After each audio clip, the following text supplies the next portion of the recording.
સુરતમાં પાટીદાર દીકરી સાથે જે થયું એ જાણીને તમારા રૂવાડા પણ નથી હલતા.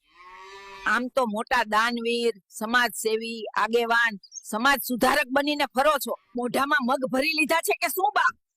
તમને એ દીકરીમાં તમારી દીકરી નથી દેખાતી કે માત્ર હોશિયારી જ મારવી છે? એ લુખ્ખાને સજા મળે અને દીકરીને ન્યાય, એ માટે દરેક સમાજ એક ના થઈ શકે છે.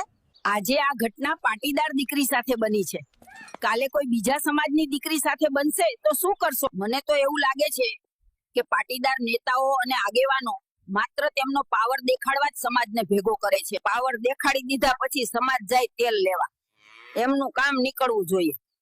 આવી માનસિકતા લાગે છે તમારી. આવા આગેવાનોને પડતા મૂકો અને યુવાનોએ આગળ આવવું જોઈએ.